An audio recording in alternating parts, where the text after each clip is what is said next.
বিশ্ববিদ্যালয়গুলোতে আমরা যখন দেখি এবং অ্যাক্টিভিটিগুলো দেখি আমরা হতাশ হচ্ছি।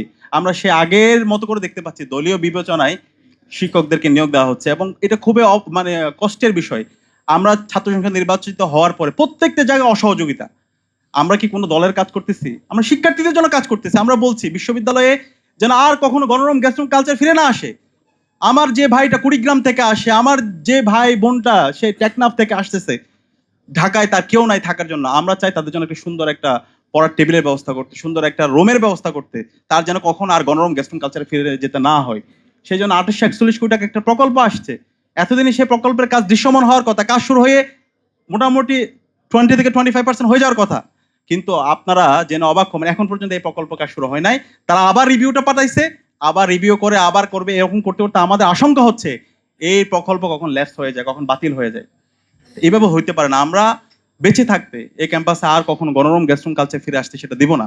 এবং আমরা এই অন্তর্বর্তীকালীন সরকারের সময়ে ডাকসুর পক্ষ থেকে আমরা বিভিন্ন প্রজেক্ট নিয়ে এসেছিলাম শিক্ষার্থীদের জন্য।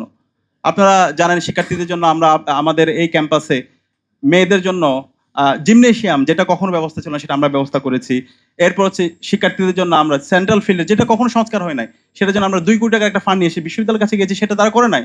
ঢাকা বিশ্ববিদ্যালয়ে কেন্দ্রীয় মসজিদ 65 বছরে সেটা সংস্কার হয় নাই, সেটা আমরা সংস্কার করেছি এবং সেটার আরো অধিকতর উন্নয়নের জন্য আমরা সেটার জন্য কাজ করছি। ক্যাম্পাসের সামগ্রিক নিরাপত্তার জন্য প্রত্যেকটা জায়গায় সিকিউরিটি গার্ড স্থাপন করার জন্য আমরা ফান্ড নিয়ে এসেছি। ক্যাম্পাস যেন নিট অ্যান্ড ক্লিন থাকে, সেই নিট অ্যান্ড ক্লিন থাকার জন্য আমরা কিছু ডাস্টবিনের জন্য আবেদন করেছিলাম, সেটা অ্যাপ্রুভ হয়েছিল। পাশাপাশি ইনফ্রাস্ট্রাকচারাল ডেভেলপমেন্টের জন্য কিছু ভবনের ডেভেলপমেন্ট করা, রাস্তাঘাটের উন্নয়নের জন্য আমরা কিছু ফান্ড নিয়ে এসেছিলাম।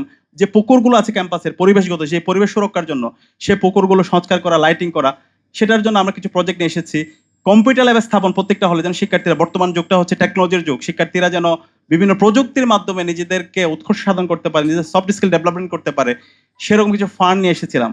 কিন্তু দুর্ভাগ্যের বিষয়, নতুন সরকার আসার পরে সবগুলো প্রজেক্টগুলো তারা বাতিল করে দিছে। বা এটা কি শিবিরের বা মানে হচ্ছে প্রকল্প, নাকি এটা জামাতের প্রকল্প, নাকি এটা শিক্ষার্থীদের প্রকল্প?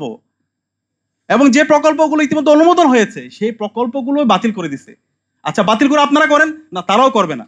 এই যে আমরা 2 কোটি টাকা ফান্ড নিয়ে আসছি, আজকে প্রায় 6 মাস ধরে আমরা এটা নিয়ে কথা বলতেছি, কিন্তু এখন বৃষ্টির কারণে ঢাকা বিশ্ববিদ্যালয় সেন্ট্রাল ফিল্ডে যান, হাঁটু পর্যন্ত পানি, ছেলেপেলেরা খেলাধুলা করতে পারতেছে না।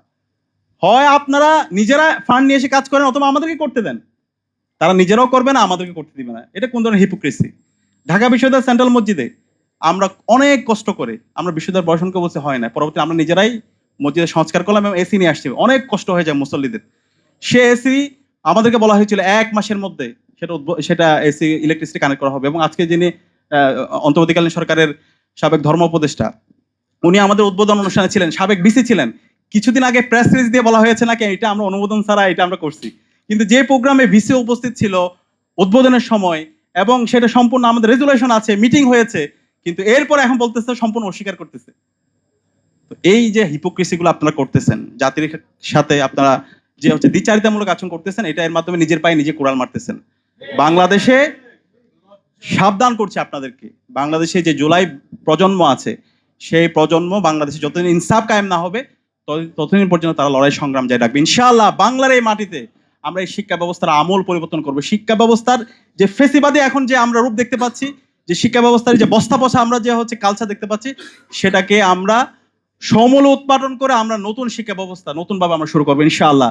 বাংলাদেশে যেদিন জনতার সরকার প্রতিষ্ঠা হবে, যেদিন ইনসাফ বিজয় হবে, ইনশাআল্লাহ আমাদের এই শিক্ষা ব্যবস্থার আমরা আমূল পরিবর্তন করে আমাদের এই বাংলাদেশকে একটা অনন্য উচ্চতায় আমরা নিয়ে যাবো ইনশাআল্লাহ। সালাম আলাইকুম।